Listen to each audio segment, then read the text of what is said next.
discussion and the opening reception for this new exhibit. If I might take just a few minutes, when we turned 10, it was a time for us to sort of reflect a little bit on what we set out to accomplish and where we've gotten. And I have to say there are many things in Calit2 which are very cut and dry. We have this auditorium, we've had a 4K projector, we have clean rooms. But from the very beginning, the gallery was something special. It is a physical space, but the meaning that it would take on had a lot to do with the kinds of exhibits that would come together.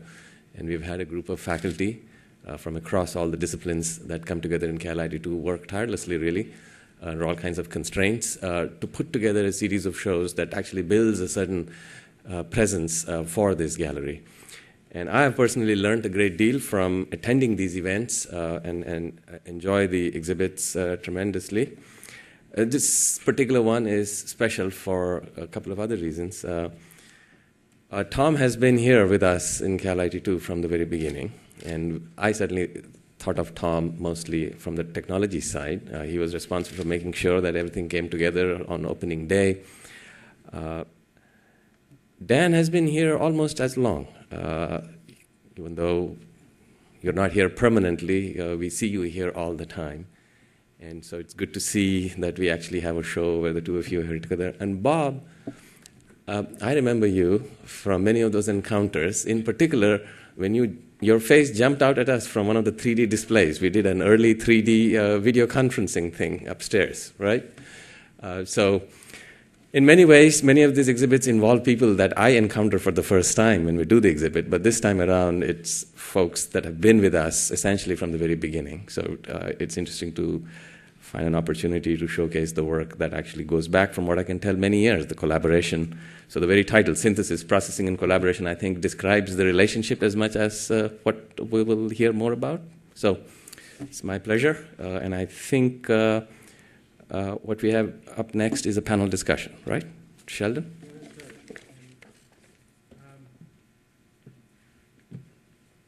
Got a little bit of an intro to set the stage for the panel.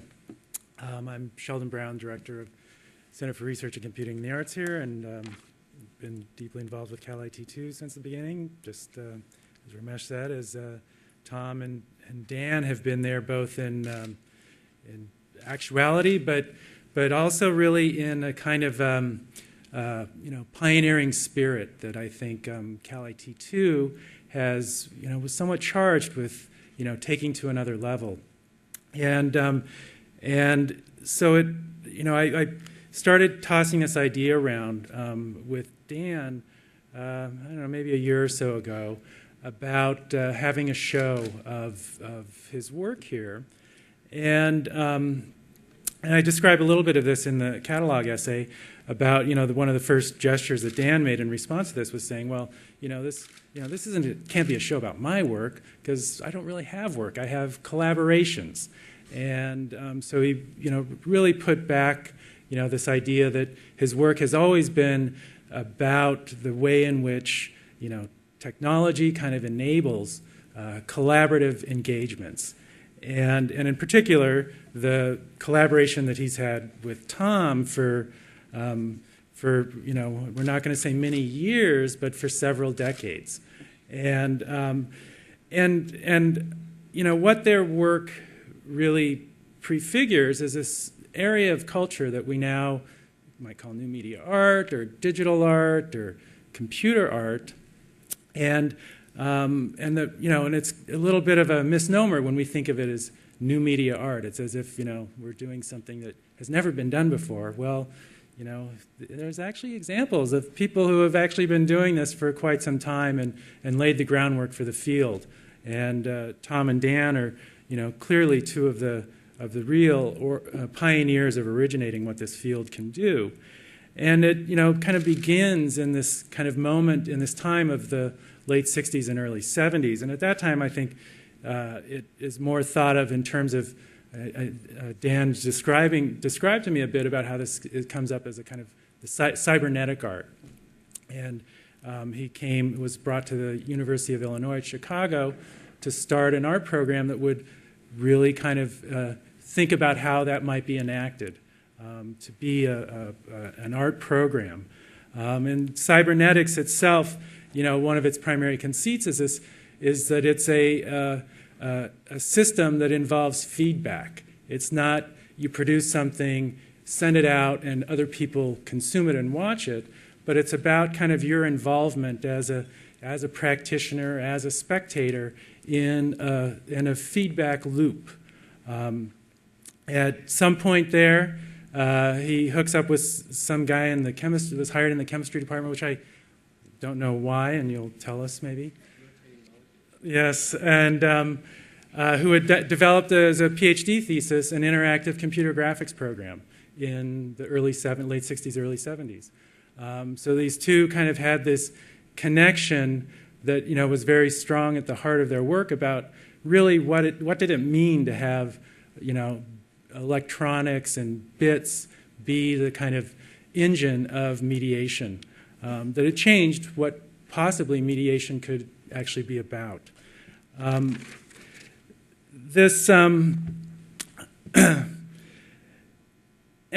then throughout their career, I think, often, so artists became really the kind of agents of kind of taking this kind of these systems and putting them into action. Artists, resonate with the kind of concerns of this, the kind of creative impetus, the willingness to kind of dive into unknown territories, found a good match between what Dan and Tom were doing with transforming technology and the kind of interests and attitudes about the arts. Now, over time, they continued to kind of like unfold and unpack what seems to be these kind of inscrutable realms of technology. So if in the late 60s and 70s, it has to do with how electronic signals comprise the video image. Today, those stakes might be found in multiplexing global lambda fiber optic networks and multi-screen virtual reality environments. But all along, it's not about kind of privileging these things, but it's about taking these kind of emergent trends of technology and showing how these really only become effective when they're kind of made transparent and available to the widest possible base of users. And again, artists become these interesting agents in making that happen. So a lot of that spirit, again, is what we've, I think, tried to make the Institute of Calit2 really resonate with and follow in those paths and in those footsteps. So tonight, welcome the panelists to come up, Dan Sandin, Tom DeFanti, and the collaborator on the piece that we're going to see in the Star Cave, Bob Kooima, who's an adjunct professor at Louisiana State University and a part of the ongoing extensive EVL connections that go throughout the world now.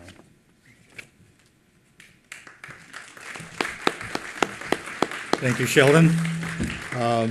And I'd like to, of course, thank Larry Smarr, who's been supporting this work and a very important part of Tom's and my life and development since '85, and also Ramesh, who has been helping us and supporting us in doing this work for the last 10 years, I guess, and Sheldon Brown and the Gallery Committee for creating an environment that allowed us to have this exhibit and inviting me to and Tom to show some stuff. I'd also particularly like to thank the AV crew, Hector, Mike, Emily, Laura, and Kwan, and the gallery associates, Christina, Joey, Tony, and Vanessa. My apologies for the first name, but I was looking at the last names and decided I couldn't pronounce them well enough.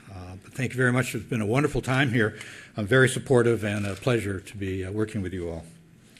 The first thing I'd like to do is give a very short description of the major chunks that are in this show, because it's really a multi-ring circus, and I'll give you a little hint about the multi-ring nature of it so that you maybe make a point of seeing several of it. I mean, first of all, in the gallery itself is an IP installation with video equipment. This is not a functioning installation, but it shows the equipment we used in the 70s, analog image processors, which is a descendant of the Moog audio synthesizer, and some associated video equipment. You could see the tools that we used to transform ourselves, images, and our friends. There is a DVD playback in the gallery. It's about an hour and 10 minutes. It contains over 20 works most from the 1970s and 80s, and then a smaller percentage from the 90s and a little bit into the 2000s, but really represents a sequence of developments of technology and how we as artists worked with this technology, both in the sense of helping to develop the media and providing content for the media. In the hallway, there's a playback of the Eve 3 master tape. We did a series of electronic visualization events live before audiences in the 70s. And in the hallway, there's a playback of the master recording of the third electronic visualization event. In the Star Cave room, there's an auto stereo playback of the 4K Jewel, 4D Jewel animation, which you'll also see in auto stereo, stereo without glasses, which is one of my research areas. And then I think, for me, the most exciting thing is a new virtual reality work called Particle Dreams and Spherical Harmonics, which I did in collaboration with Robert Kooima and Laurie Spiegel, doing the audio for that event. And that will be in the Star Cave room. And the Star Cave really only handles a few people at a time, so you should keep checking in there. And in between, getting some drinks and seeing all the rest of these rings of the circus, keep checking in there and try to experience that. The small kind of intellectual point I want to make, and one of the reasons I was interested in creating this DVD playback, was that in the 1970s there was a communication revolution that in many respects is parallel to the revolution that's being now enacted by the World Wide Web. And a lot of similarities in the essentially utopian ideals of the practitioners of this field, a lot of similarity in the optimism, and the real similarity that there was a communications revolution going on in the 70s, like there is now, that completely transformed the way people did business. And so before the 1970s, if you were in a modest-sized market, there were 3 or perhaps 4 TV stations. Now, TV was the dominant communication medium of the culture, and it was highly centralized and controlled by ABC, NBC, CBS, and if you were lucky, a little, PBS going on. But literally, all major communication was highly centralized and highly controlled. But what happened then, which is part of this revolution, is that low-cost video equipment became available, the Portapack, which was, the cost of a good used car, which meant that a dedicated individual could own it, but also small institutions, small sharing groups could get the pile of toys together to be able to produce for the dominant communication medium of the culture. And then the second component was the cable TV. Now, of course, cable TV now is a monopoly trying to take over the internet, so it may be hard to imagine, but at that time, they were the liberal, decentralized, utopian people who were like trying to take control of the communications medium, try to be an environment where you could have multiple sources of information, and that combination, and then you add to it essentially the invention of personal computing. And you have an environment that was as revolutionary as the environment we're both experiencing now. And so that DVD playback is largely a kind of record of that series of revolutions from the point of view of artists who were active in producing at that time. Now, some of the components that are the same is the fact that it is a communications revolution. There was this sharing concept that was very high at the time. The analog image processor, I took a year of Friday afternoons with Phil Morton to produce documentation of that synthesizer, and it was copied by about 20 artists around the country, 20 to 25 artists who made copies of that instrument and then used it. So it's kind of open source hardware, used it for their own work. There also was, of course, a discussion, as there is now, of copyright and copy it right, which is what we used to put on our tapes, which was, you can copy this, but please take care to do a good job. And its note was a thumbprint with an X through it and saying, copy it right underneath it. And so that was kind of a wish to share, kind of a, like a image commons or something. There was a real wish to share this information and make it available to other people. There were small institutions like Chicago Editing Center, where was essentially an artist collective with supports from the arts councils, where they could have, they had the video equipment, had the editing equipment, to be able to produce both for political change and for personal art and personal transformation. So that's one of the reasons that interested me to produce this DVD as a record of this material and to go back and preserve of this work, because I really think it is informative on what is going on right now.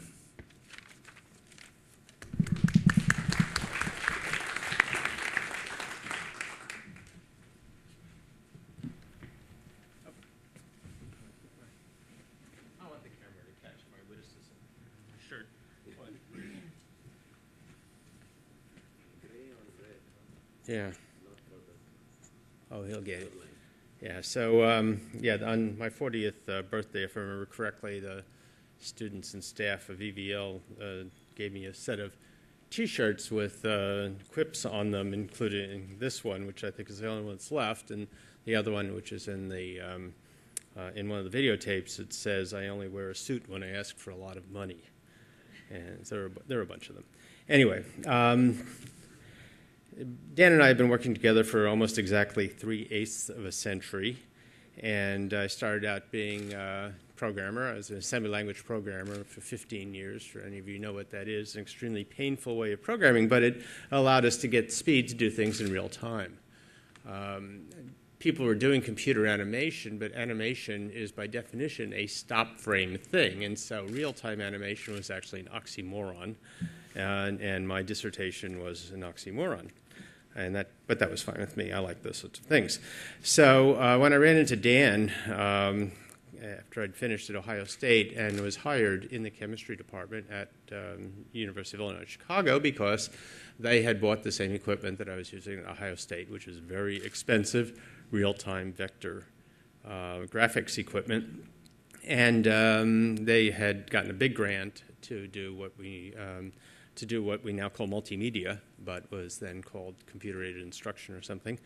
And I became the programmer.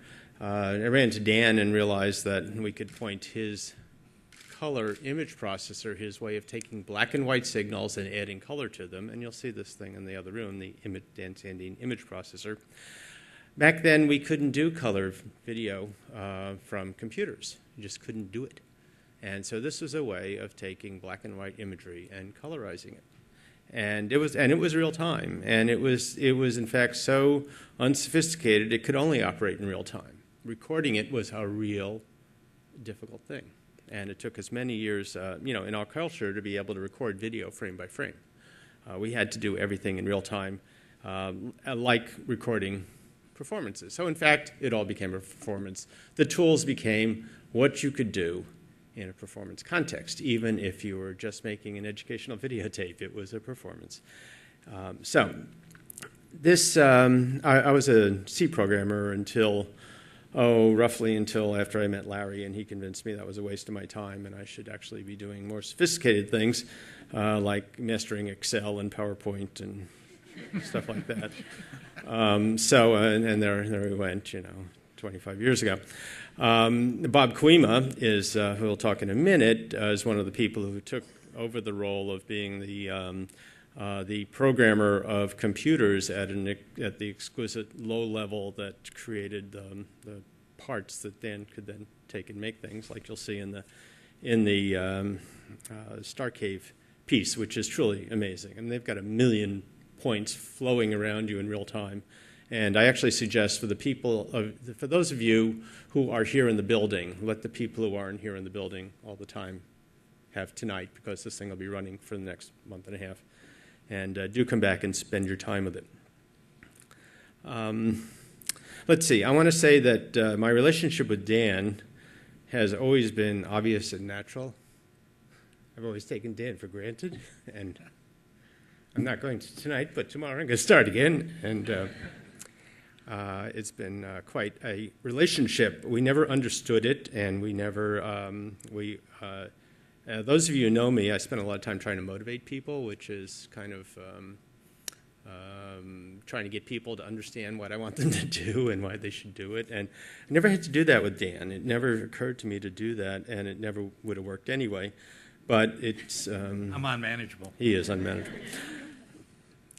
So I look, we're, of course, very, very proud of our students, our hundreds of students. I count 8 students here in the audience tonight, including, I count Dan and I students of each other, so that's where the other 2, there's actually 6 of you out here, but the other 2.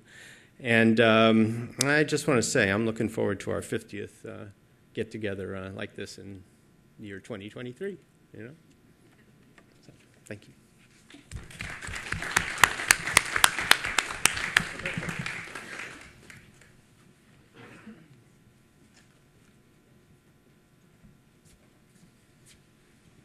Well, unlike Dan and Tom, I didn't bring any notes with me, so I'll wing this. First off, I mean, you may sort of be wondering who I am. Let me begin by saying it's really an honor for me to be up here. This installation, of course, is about Dan and Tom. It's about their many years of work, and they were doing fantastic work. They were pioneers. They founded what would become EVL before I was born, and so I must say it's truly an honor to be just included in this little panel here. I feel a little out of place, and I wanted to preface my comments just by saying that. I believe Dan wanted me to be included because I suppose I have a few things to say about collaboration. And as one of Dan's collaborators today, I might have a voice on this panel. In addition, I've done I have a fair amount of experience as an open source collaborator on the internet at large, and this might be something that I can comment upon as well. So first and foremost, what I am is I'm one of the 8 students that Tom mentioned. I'm a graduate of EVL, and when I was at EVL, it was an incredibly collaborative environment. As Tom said, I'm sort of the nuts and bolts guy. I laid the foundation for the technologies to work and for people to build things atop.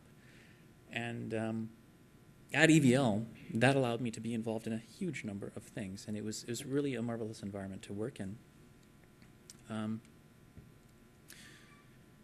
Now, at the internet at large, I guess I was expecting Dan to speak a little bit more about the collaboration that's happening now on the web. What he's implying is things like the open source community, where we have Linux, for example. Open source touches all of our lives all of the time now. A great many of you probably have open source software running on your phone in your pocket.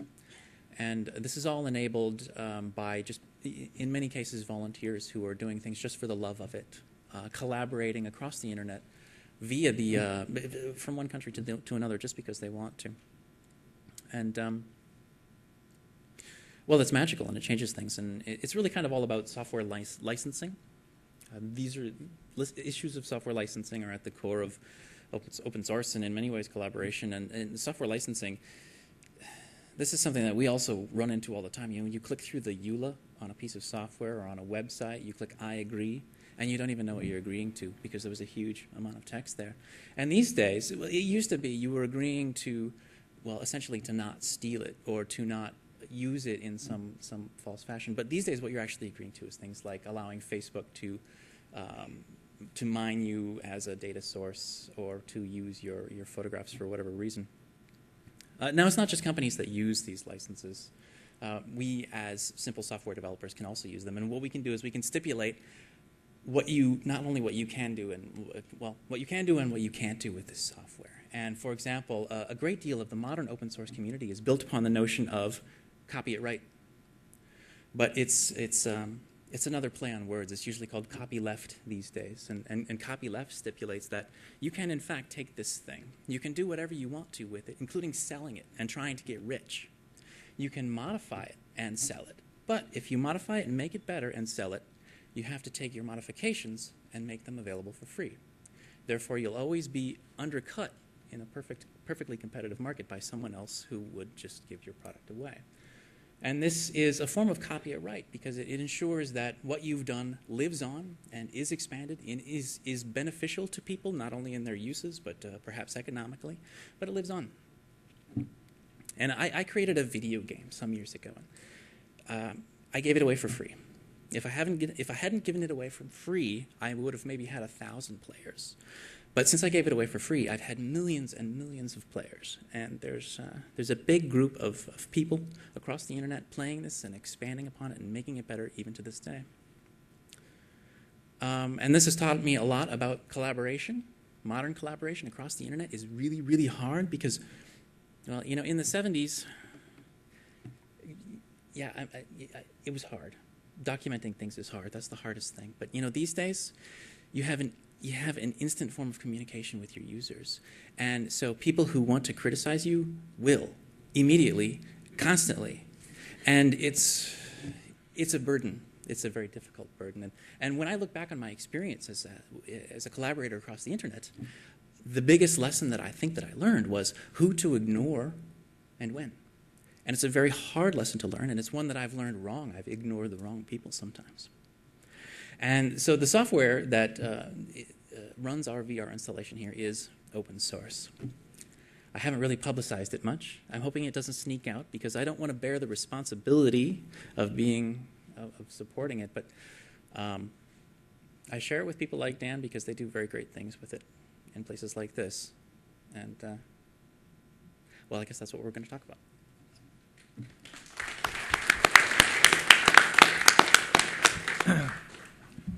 Well, thanks, everybody. Those were really, really interesting and informative topics that you've already kind of put out on the table. And, and I guess, because I'm moderator, I'll be a little bit selfish, at least where I start this conversation. And, one of the things that always been really fascinating to me as someone who's, tried to go into a field and develop it that goes across art, culture, and technology is trying to understand the kind of context that you guys were working with when you were first coming together at University of Illinois Chicago, and I guess what kind of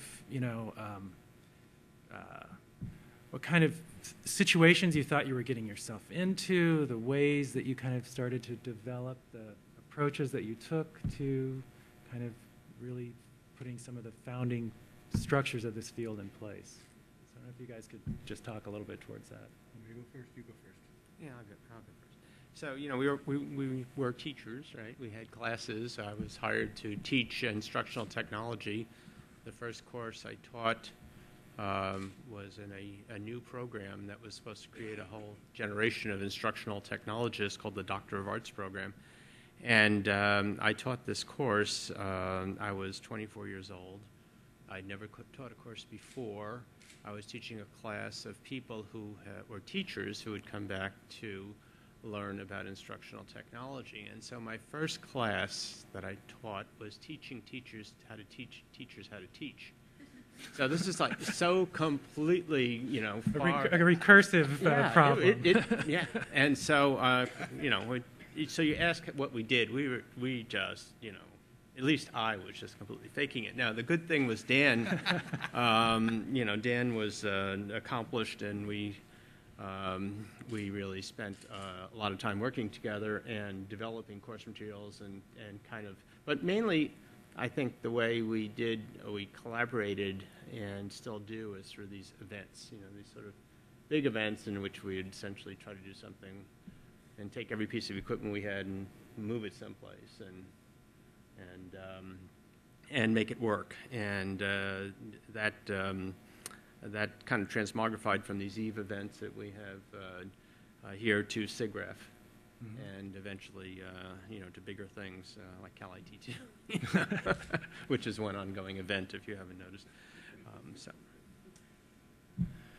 So a little bit strange. So I've got a master's degree in physics, and I ended up being a professor in an art department. I went there in 1969, and I was invited specifically to bring cybernetics into the art curriculum.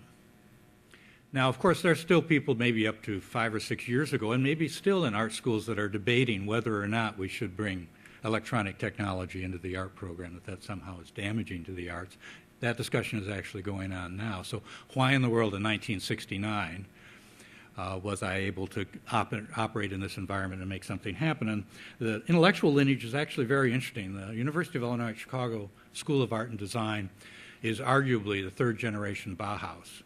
And the second generation Bauhaus, there are really two claims to that. One is the Illinois Institute of Design's Institute of Design, or perhaps the Center for Advanced Visual Studies at MIT. I think both of those have legitimate claims in that a lot of expatriates of the Bauhaus ended up there. And the students of those expatriates essentially founded the program at the University of Illinois at Chicago. The University of Illinois at Chicago is one of these instant universities that happened in the 60s where people looked at their agrarian-centered university systems and said something had to change here and started to create essentially commuter-based centers of advanced learning in major metropolitan centers, which the state university systems had actually never done before because they were founded essentially in an agricultural environment. So in that instant, university needed to hire a lot of art faculty, and there was an excellent source nearby. So the School of Art and Design was arguably the third generation Bauhaus. Their concept was to combine that the Bauhaus had taken essentially the craft tradition and combined it with industrial production technology to form industrial design. I mean, that's one extremely simplified version of part of the story.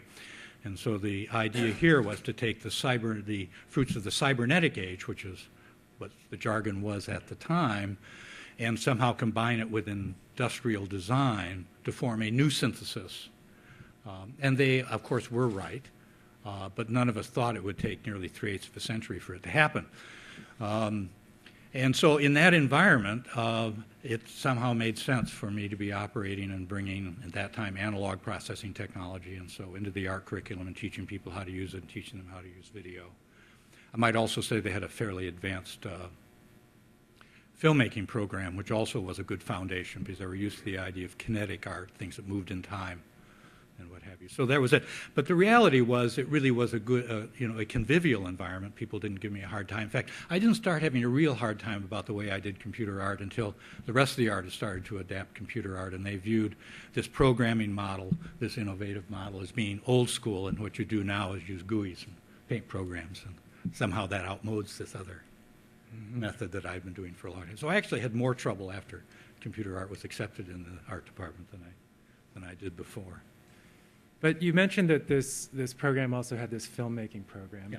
And so when I kind of think about the kind of aesthetic stakes that are involved in the work, at the time in the 70s, you had video was becoming a tool that artists and from a lot of different kind of motivations we're starting to look at. You mentioned the Porta-Pack, the cost of a used car could now get people into starting to work with this medium. And so you had a lot of people from with a kind of conceptual art bend, kind of looking at video or installation art. And I always kind of thought of the work that you were doing was actually more in a conversation with some of the concerns that were coming out of experimental filmmaking, as much, if not even more, than what was happening with some of those other kind of strands of video art. I mean, would you? Yeah, I'd say essentially personally, the film On Off, which was a video movie in a sense, I saw that thing and I looked at it and said, I just want to be doing that. So there was actually a direct inspiration lineage with the experimental filmmakers of the 60s. There's no question about that. But I was also influenced by kinetic artists, people, and installation artists of that time, which is quite different than it is now. But there was this kind of tradition of things that moved in 3 dimensions. I mean, not a lot of it, but it was that inspired me, and the filmmaking movement.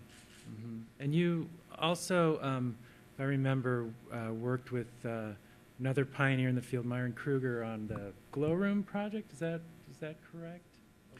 Glowflow, yeah. Yeah, Myron Kruger, who did a book called Artificial Reality and coined that term. Of course, the virtual reality became the more popular term, but artificial reality was his term there. We actually, in 1969, did a computer-controlled interactive environment that surrounded people with moving images. There were actually bright spots in phosphor tubes that were wired around the room, and used it to control a Moog Model 2 audio synthesizer. So we had this kind of computer-controlled interactive environment operating in 1969. That was Myron's and my work together.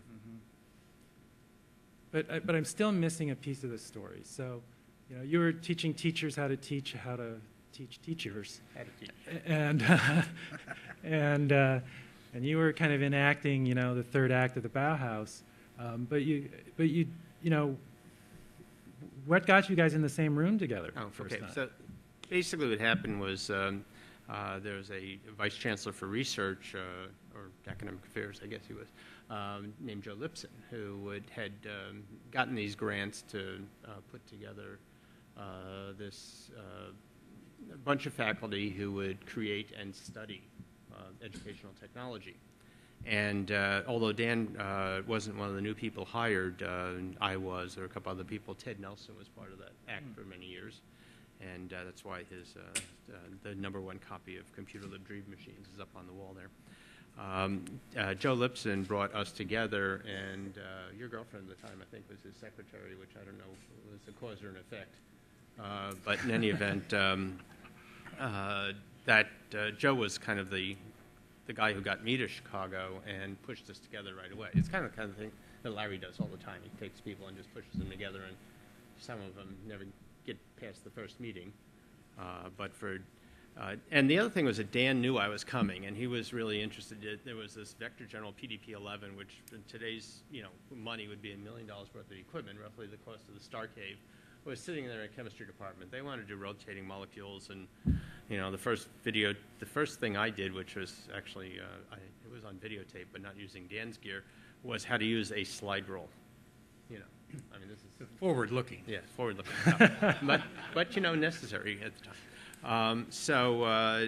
But Dan knew I was coming, and so in between the time that I graduated and was kind of cleaning stuff up at Ohio State, I came up to UIC. Which is just a 7-hour drive from Columbus, and to visit. And Dan connected with me, and I walked in and I saw his image processor, and he'd just done a piece called "In Consecration of New Space," which had a Pink Floyd soundtrack and flowing stuff and women and everything. And it was like, whoa, this is in Ohio State. This is really, this is really something. And so that was, I never left, And then in the program, then you guys got together, you put together this EVL program, and in the structure of that program, you, and correct everything that I'm saying that's wrong, please, and you deliberately had these tracks that were, where artists and technologists were, commingling as a deliberate strategy. Yeah, so we each taught our own classes, and students the students who were attracted to us were either science students who wanted to do images, or art students who were actually very often had one foot definitely in the science domain. So they really were a very good mixed bunch of people with multiple talents. They're just people who are going on and getting their degrees in database or something. So I don't want to do database, I want to make pictures. And so they would actually came to us from all over the world because we made videotapes and everybody saw them and thought they were a hoot. So that's how we did that. In one conference we had, somebody asked Dan, well, if the art students do programming and the programmers do art, how do you tell them apart? And Dan thought for me, he says, well, I don't know, the programming students tend to be better musicians. So it was just a flippant answer, but it was. And so, Bob, were you a good musician? You got to go with no. So then, No. what brought you? So I don't know what your history was before coming to the program, but this attracted you versus the Media Lab, or I don't know what else was kind of on your palette. How did I end up at EVL? I had fallen into VR as an undergraduate at the University of Iowa, using technology that these two developed. The Immersidesk at the time was my first exposure to VR. I parlayed that into a contractor job at NASA doing VR for them, and then after a few years of that, I said, well, I want to build a career out of this. I need a doctorate, so I want to go where it comes from. So I sent Tom an email out of the blue, and he replied. That was about it. Yeah, essentially he said, if you can get into the doctoral program, we'll try to find you a job. That was it. It seemed like the place to be for what I wanted to do, because what they did resembled what I thought was cool. So then this kind of like the evolution of the work, which goes from the processing of video, making these kind of interactive performances or installations, but kind of performance events that involve video and audio, into the stakes of virtual reality. So maybe you could kind of illuminate a little bit about what that means. I think in a part of what I understand from some of the aspirations that you had, Dan, was that you made this video processor thing. You were kind of thinking about how to, at one point, how to make that a, $1,000 portable kind of really widely disseminated thing. Now, but you guys are making like room-sized virtual reality environments. Well, one of the threads is that there's always been artists who want to use essentially the most advanced visual technology and get their hands on to do their art. And so for me, the connection there is just very simple. I mean, at the time in the 70s, the most advanced technology I get my hands on was video production technology. If I had a different interest, it might have been audio, but it was video because I was kind of like addicted to images. And so moving forward from that, we went through kind of video game technology because that was the most advanced available. And then into virtual reality because it struck me as just the most powerful communication medium available. So for me, it was all the same. It was all the most natural, simple thing, which was to look around, find the most powerful stuff to make the kind of images I wanted to make, and then proceed to learn the technology and then typically expand the power of the technology and significantly, and then produce content for that expanded capability. And that's still going on. And so to me, it's just the wish for power, just the wish for visual communication power to be able to like create images that nobody has ever seen before. And so I had a more technological kind of path in that one of the nice things about being a professor is that they give you a sabbatical every 7 years, and if you actually pay attention and use the sabbatical for what it's supposed to be for, part of it is to, burn everything down and see what comes up from the roots. And in each one of my 4 sabbaticals, I did a right angle turn into another space, but without rejecting everything, but rejecting most of it. So in my first sabbatical, I dropped the grass language and wrote the Z-grass language. In my second sabbatical, by this time I was starting to work with Larry, and we converted it all into a frame buffer-based language for the called RT1, and then the next one is virtual reality, and the next one was turned out to be the tile displays that became the Optoportal. So each time, the essence of the sabbatical was to, go off in yet another direction and dump all the old stuff, because in a computing field, when time it's 7 years old, it's really old.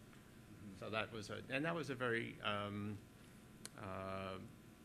I was lucky that I found a place to go each time, but it was a clear concept was to make the change.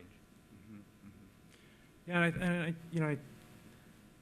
what you're saying, Dan, about the kind of interest in using the, kind of latest, most powerful kind of tools that might be at an artist's disposal, I think is really interesting about the kind of stakes within the work. When I look at the work that you were doing in the 70s, it seems clear to me that you guys are involved in really kind of redefining, just what is an image. Now an image consists of these new components that we'd never really kind of thought broadly about being able to use them as ways to kind of make a vocabulary of what images can address.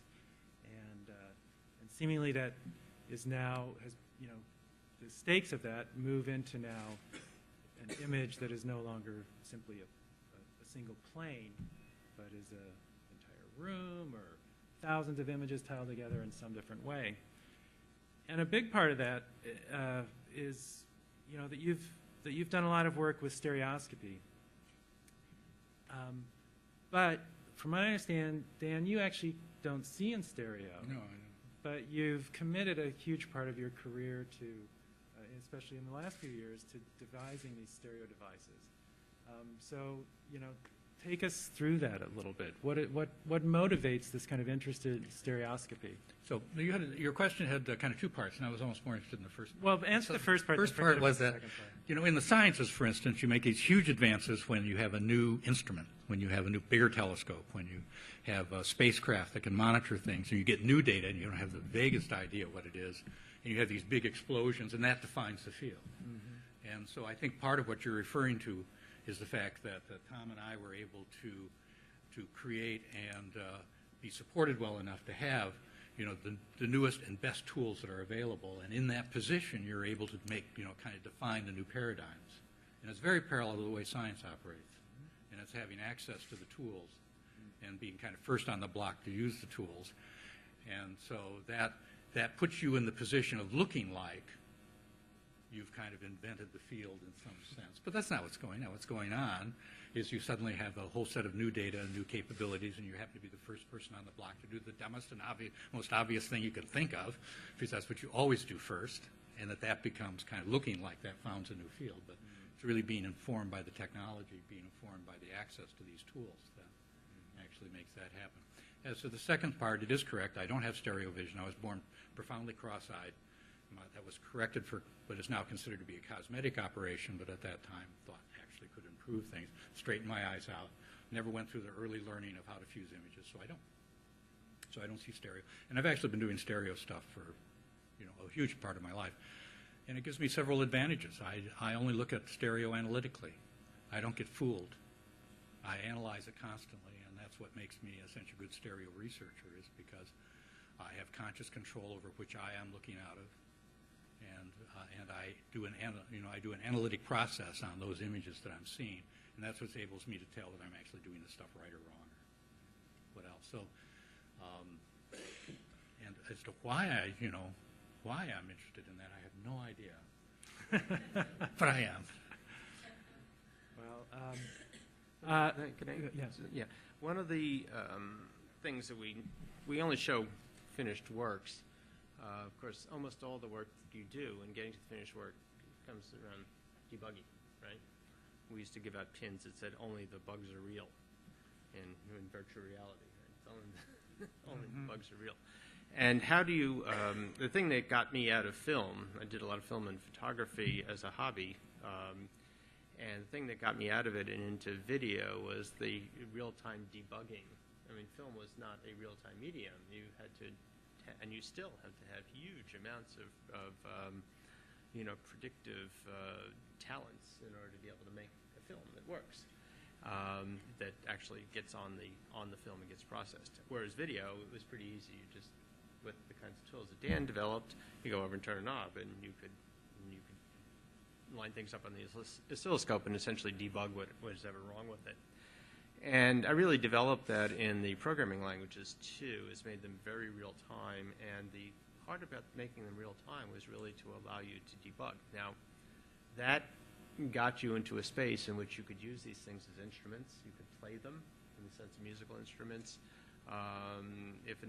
If a visual looked wrong, like a note sounds wrong, you changed what you were doing and you tuned it.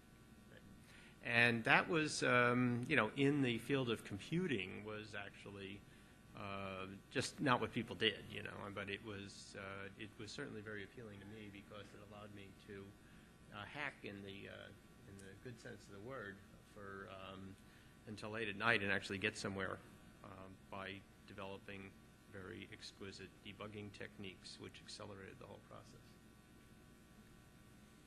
And which we pine for these days. Well, I have to I say. know. I mean, now all you get to do is plug together modules, so you have no idea what they do, and you just try to find the bunch of things, a bunch of parameters you send them so they don't crash. Right. So we're a little bit behind our posted schedule, but I want to open up to some questions from the audience. Todd Margolis.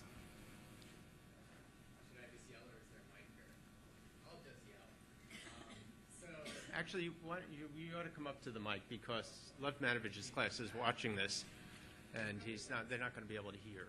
He's got 140 students in the class someplace. I'm going to just look in the drawer because there's a bunch of wireless mics here. Maybe that will work. There we go. Okay. Is that okay? That's great. Better. Okay. Better. All right. So, well, first of all, I'm like say we always tell our students what to do, and then they do something better. Full disclosure, Todd. All right. Disclosure is I'm proud to say I'm a graduate, MFA grad from the EVL program, but even more proud to say that I've known Tom and Dan for about 17 years now. And so what I've seen for all that time is, one of the things that I think is sort of clear is that you're both very, well, on the one hand, you're both very intuitive, and I think you have a sort of natural sense of being able to sort of feel see what technologies are relevant, what's sort of trending forward, and be able to actually help kind of make that happen and push that even further.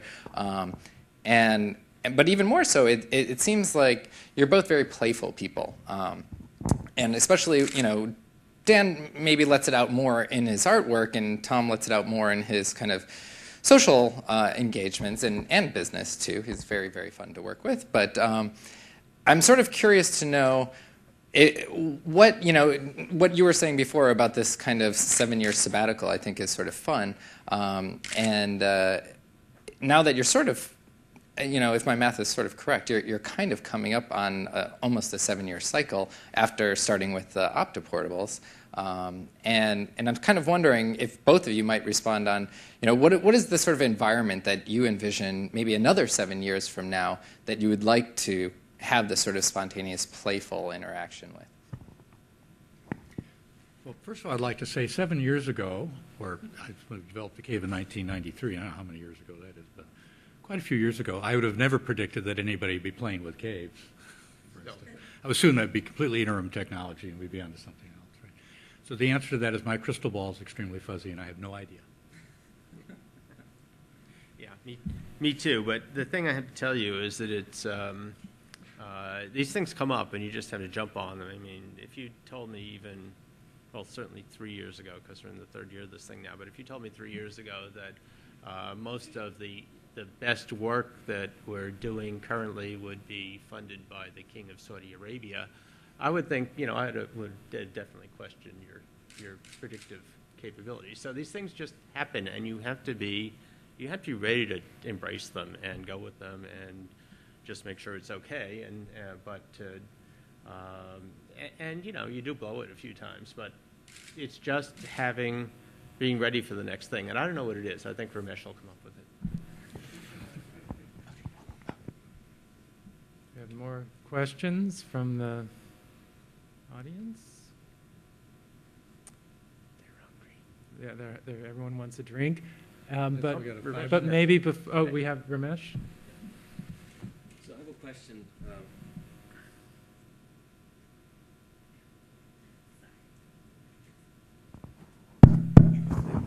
So a question about collaboration. So my somewhat naive sense of what collaboration means is more or less what the two of you have been involved with for all these years. You know each other, you know each other's personalities, your work has directly influenced each other and so on. But it seems like in this new world, and Bob, you were talking about this, there is this new form of disembodied collaboration. When you write a game, who are you collaborating with?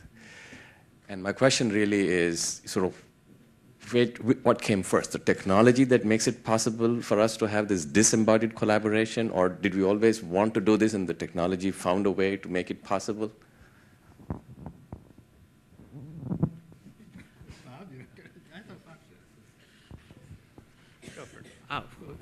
Well, so it's a chicken egg question, right? Which came first? I would have to say the particular collaborations that I have enjoyed have resulted directly from the immediacy of the communication made possible by the internet. I did not know these people, and we did not seek out this communication mechanism. It is the medium that brought us together. So, speaking personally, the chicken.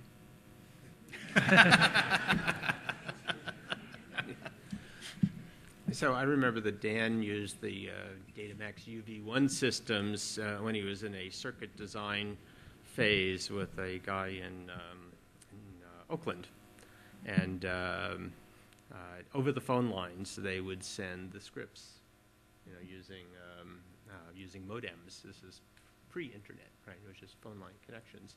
And they were doing interactions, telephone, as a side channel. So these needs to collaborate, and there are video collaboration things that go back into the 60s, video windows and things like that. So that it was always a kind of obvious thing to want to, eliminate the travel part of all this. I think that's a basic obvious thing. The question is, how do you do it? And of course, it's become such a part of our lives now that we don't even think about it that much anymore. But the tools are important. The reliability of the tools are important. They're more reliable if you write them yourself, early on, rather than use somebody else's stuff. But it really, I think it's a basic need to collaborate remote that we have. The other thing that the internet really makes possible for us, Dan and I were lucky that people are very like-minded. We're in two different departments, so we weren't competing against one another. If we'd been in the same department, they would have had to decide to give one of us tenure and not the other. This is the way academia works. But we can do that with people. There can be somebody who has exactly the same interests as me in another department, another university, or even better yet, another country, so we're not competing against each other for NSF funds, and we can collaborate. So our strongest collaborations actually have often been people in other countries, because then it's a completely win-win situation. We're not competing in any context, only working together to make things go well. Larry. So, there's a lot of these famous duos like Lennon and McCartney, and that make things happen. Marx and Lennon? And that's another one. And so, just reflecting back over this 3/8 of a century, I'd like to ask Dan and Tom, what do you get from the other person? In other words, what is it what is the sort of glue that keeps you working together all these years? What sort of abstractly that does the other one provide that, you don't find it as easy to do yourself, that creates this wonderful dynamism over such a long time for both of you? Well, we're each other's best friends. That's a good grounding. Yeah. But technically, what is it that you really get from each other? Oh, well, I'm so much better at programming funding agencies and things like that. Writing, Dan is better at idea formulation. So it was a very, we've written our papers together, as sit down and come up with all the ideas, and I write the paper, Dan reads it, and so on. So that's just in paper writing, which is a very kind of arcane thing for us to do, but one has to. And in the technology early on, I was the programmer, and he was the video guy with the soldering gun and understood video. But then it evolved where he became the programmer, and I started programming funding agencies, and that again I moved into Excel as my most important computer program instead of a C compiler. Well, of course, we are best friends, and it's just kind of an amazing thing. I mean, we've been working together for 3/8 of a century, and I don't think we've ever had a serious disagreement in our life. I mean, for working together in a pressured situation and all of that stuff, it's just kind of like there's some kind of mind meld going on. So that's kind of magical. But in many respects, Tom provides the environment that I can generate ideas in and generate new technologies in. And there's really a couple components to that. One is that he mentioned. I mean, he